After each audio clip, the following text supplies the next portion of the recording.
All right, guys, listen. If you want to get poom poom and just get poom poom, this video works perfect because you attract women who will give you the poom poom. Coldness, unavailability attracts the type of woman that will give it. Okay. Now, if you want a long-term relationship, women, if you do this on them, they're gonna think, okay, they're not my type. For example, imagine you're dating a Christian girl, right? And she wants something long-term. Being emotionally unavailable, their parents will say, hey, this guy ain't it, right? If you want to date a conservative woman who wants kids, for example, being cold and distant is not going to do that, right? Actually, being consistent is going to attract her. So understand that this strategy can be said, this strategy works best for cities, right? If you want something more long-term and conservative, in my opinion, you want to go to small towns for that. Okay, I know I'm generalizing, but I think we all kind of understand the soul of it, where liberal women go to cities, conservative women stay home, and they marry the people who they met in high school, right? That's just the nature of it. So it's a warning so that we can understand what we're all watching and so that we don't generalize it and assume that we can do this on every type of woman, because it doesn't work on every type of woman. And it is very important we have that nuance. Stop falling in love with an emotionally unavailable guy recently. Again. He's like, I don't want the relationship. And I'm like, me neither. What? Even though my heart is Okay, guys, I didn't even watch it. Oh, I do want the relationship. Even though he found myself falling in love with an emotionally unavailable guy recently. Again. He's like, I don't want the relationship. And I'm like, me neither. Even though my heart is saying, no, I do want the relationship. Even though he gave me all the red flags I needed, and I still kept seeing him. Why? Because there's this feminine urge to prove that you can change a man. No, well, not a feminine urge, an insecure urge. There's nothing wrong with that. I don't judge women who do this. I'm just, you get what I'm saying? But that it attracts a certain kind of woman that if you want poom poom, only poom poom, this is perfect. This is perfect. They'll give it up. But for relationships, different standards. That same woman, for example, that same woman, if she all of a sudden wanted something long-term, coldness, it's going to turn her off. There's still hope. No, there isn't. Why am I sharing this with you? Because I healed myself and I don't need to go to the same childhood traumas to prove that I'm worthy of love. I don't need to earn love. You don't need to earn love. And if someone is afraid to love and to show their real emotions, you're not the one to cure us. I like guys who just aren't, who don't want to date me, really. Totally. And that's, yeah. It's the same thing as like liking a straight man. As Yeah. a gay man. No, literally. I feel like I was the same way. Like I always went after dudes who like just were unavailable, and like sometimes I'd win them over, and I'm like, ooh, this is what I need. I have like a challenge. 0% success rate. Like I'm not. No, but you don't need to win them over. I know that's the thing, and I don't want to play the games either. But then it's like by the time I figure it out, I'm already like. So when you do the strategy, women are going to resent you. And some women might get toxic and they'll start to play games on you. So you got to understand that there are consequences to these strategies that a lot of coaches just don't tell you because they don't understand the nuance. The women will love you, but a part of them are going to want to get revenge because you're hurting them. A part of them, the Puerto Rican ones, right, from the Bronx, they'll want to get revenge on you. And so you got to be careful with these women, especially the liberal, blue-haired women. Like, don't give up the poom poom, but piss them off. It gets really dark. Obsessed with him. Right. And I'm very obsessive. Yeah. No, I've heard you say that. I've loved that. Like in the beginning, you're like, you here with me. Well, because I'm hardly ever interested in someone. So when I am, I'm like, why would you not? Like that again, trauma 1 and 2. She says I'm very obsessive. Understand that. But you gotta understand. When somebody's very obsessive, they're very dangerous because they what they really are people who have no self-discipline. Women like this, very obsessive women, a lot of the times are cheaters. And it's not a flaw. I'm just explaining how this obsessive quality manifests itself. A lot of the times they can be artists. A lot of the times they can be talented people. What's her social media? Dear Media. Let's see if we can find her, right? Let's see what she does. Right here. Let me see if she's actually sung one and if we kind of assume the right thing about her. Ooh, gay, damn. Hey, girl. Oh, what the fuck? The fuck is... Tell me. Who is this girl? Why is she doing that? The fuck? We'll go back to her later. All right. Let's find this right here. Dear Media, right? Dear media. Because I want to see. Oh, they don't show her. Okay. If anybody knows who she is, let me know because I have my suspicions. I feel like we should get married. No, literally, because it's like hard enough to get there in the first place.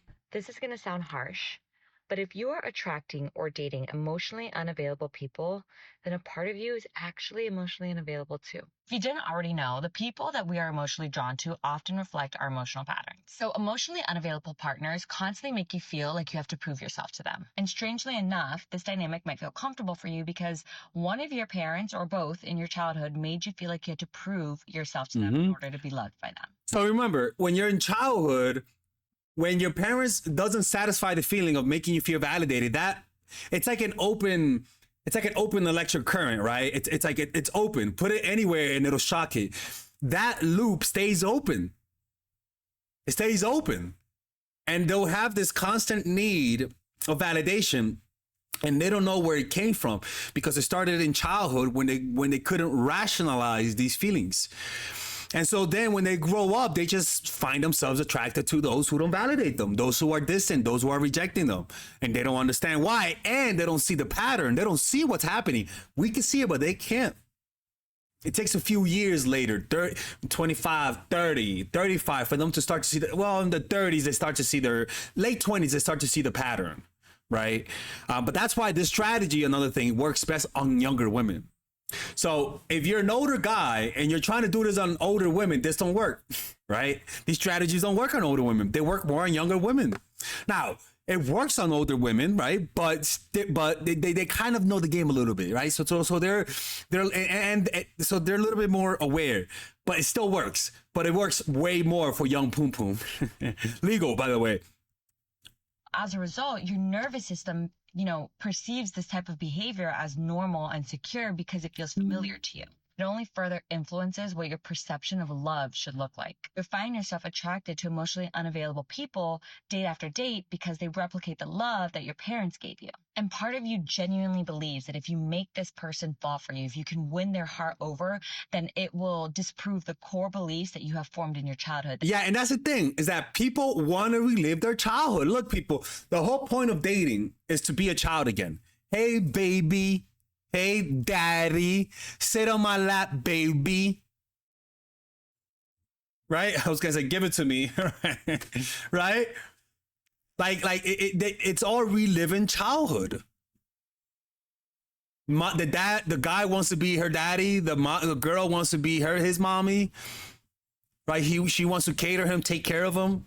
He wants to die. It's all reliving childhood, and so for you to know what to do, you got to realize, okay, what was her environment when she was a creepy little child? What was her environment? And you want to recreate that in the dynamic. It's not that you put her in a fucking in a baby stroller, unless that's her kink, but that you replicate the dynamic, and they'll fall in love with you. It helps best if you kind of look like her dad too. Seriously, if you kind of look like her dad, she might project, or you act like her dad, or you have traits or qualities like her dad. You're unworthy. We're gonna go to a quick little commercial break. Now, if you guys enjoy this type of content, check out my course, Dark Game, or like I like to call it now, the Complete Man. It's a course that I created for guys who have no idea how to get women in their lives. As you guys can see, I have attracted a life that brings women into my life. I do a lot of social events, art events, meditation events, and I don't do that to get women, but what I notice is that it gets women into your life, right? And in this course, I teach you guys how to do this. I teach you, so that means even if you're friend zone, if you're the type of person that lacks assertiveness, if you were raised by a single mom and you didn't know how to get women, well, this is the course for you. It teaches you how to overcome approach anxiety, how to take action, because a lot of the times you watch these videos and you don't know how to take action, how to break patterns, how to build social circle, a pickup artistry course, right? Understanding your dark side, a bunch of things that helps a guy improve their dating life, right? Where we talk about how to find your purpose, female nature, the mindset game, the outer game, right? How to get her number, how to damage control, how to create competition, first date, using vulnerability, online games, social circle game, how to get threesomes. I mean, the whole shebang bang, right? And the beauty about this course is that there's a 30-day money back guarantee. If you don't like it, you could just let me know and get a refund. There's the basic course, which is $99, and then there is the one with the bonuses, like that I just read to you. So just look through the sales letter, and there's actually some free clips that you guys can watch, right? I think so, right? No, there isn't, but yeah, just look at it. Let me know if you what you guys think of it. You just give it a try. If you don't like it, I will give you your money back. I've always given people refunds. So yeah, man. Hopefully, I can see you guys inside, and let's get back to the video. Worthy of love. And then all of a sudden, because they love you, you're going to feel deserving of love. And this unworthiness that you felt is suddenly just going to disappear. When you wonder why you always end up dating unemotionally available people, I want you to pause and ask yourself this one question. Why am I even attracted to this in the first place? Work on healing on what your distortion. All right, we're not going to be talking about healing, girl. Move. Like you're asking for too much. Only an emotionally unavailable person will. As I've gotten older, I find calm men so attractive. It's probably like one of my biggest green flags. Like, as she's gotten older. So you got to understand, the calmness is attractive to women who are maturing, who are seen through this, because she wants, I should have never paused it there. She wants now the stability. So they're attracted to the calmness. When she's young, she's attracted to the pizzazz, to the glamour, right? But then they realize it's only an illusion, and they become more realistic as they get older. The problem is that more women are just more immature, and when in their 20s, a woman nowadays is way more unrealistic than a woman 20, 40 years ago. So women are just maturing much later in life. They start to want kids not in their 20s, but in their 30s. They're maturing later. When back then, girls wanted kids in their teen years. Like I went to a church when I was younger, and girls were 16. I was 16 years old too. But some of the girls in my Bible class wanted kids. I was dating a girl, and I wanted to have kids with her in about 1 or 2 years. Like, well, that was my plan, because we had a youth group, right? And I was like the Bible teacher of the youth group, and some girls wanted kids by that time. But that's how most of the world is. That's the crazy part, right? Like in conservative areas or conservative subcultures, like women in their, well, you see that with Latinos, right? 16-year-old girls having kids, man. Like, it's crazy. But that's the culture. They literally want kids. Like, I've known friends who were hooking up with girls by that time. They would tell me, yeah, man, this girl just says that she wants to have a kid with me. And I've had women, like, when I was like, not in church, no, they weren't conservatives, but like just women well, anyways, man. a calm man with calm energy. I am just like, oh my God. Like, you are so in control right now. You are so poised. You are so graceful. Because I've obviously been around psychopaths my entire life. So experience who will literally scream and yell, punch things, throw things. Am I crazy? I'm right? I'm pretty much reading her fucking correctly. She wanted the wildness, and now she learned her lesson. That's why wildness, craziness attracts that. Now, if you're an older guy and you want to attract a mature younger woman, well, then being calm attracts her. So, for example, me, I'm a calm guy. I meditate. I do drawings. You know what I'm saying? And I'm not a crazy party guy. So if I do attract a younger woman, most likely she's not going to be in her party phase. She's going to be the type that wants a relationship. All right. So, but if I want to attract a party girl, I'll just start being more wild, and then I attract those types of women. I'm like, are you feeling okay? That's my job. What the fuck are you doing? Here's 3 Yeah, 100%. reasons why you might crush on physically or emotionally unavailable people. You see me looking this way, it's just me reading off my notes. Number 1 is that it feels safe because it can't become real. Crushing on someone who's unavailable protects you from the risk of rejection or... Honestly, as soon as I saw her, I knew she knew what she was talking about. No, as soon as I heard her, like, you could tell she's a shit. I could tell she knows what she's talking about. I don't know why, right? But she could tell. Intimacy. Psychologists call this fantasy attachment, when you get highs of a crush without the vulnerability of real connection. Love has ever felt scary or unpredictable in the past, your brain might now prefer someone who actually you can't have. Number 2 is that you're repeating a familiar pattern. If you had caregivers who are emotionally distant, inconsistent, or conditional to love, you might now be drawn to people who make you work for their attention. This is called a trauma bond or a repetition compulsion. Your brain tries to redo the past in hopes of a different outcome. Number 3 is that your brain confuses uncertainty with chemistry. The dopamine spikes that you get from mixed signals or rare attention can feel like love. In reality, it's your brain just chasing the next hit of validation. It kind of acts as an addictive slot machine. Yeah. Emotional roller coaster can feel intoxicating, but it's not actually connection. It's a craving for that feeling. Maybe Right, it's almost like when you're trying to quit a drug and you start having dreams about using, right? Because your brain needs it so much that it recreates that reality, right? It's crazy. People don't understand how much their brains plays tricks on you guys. Like, people, because of your ego, you think you control yourself.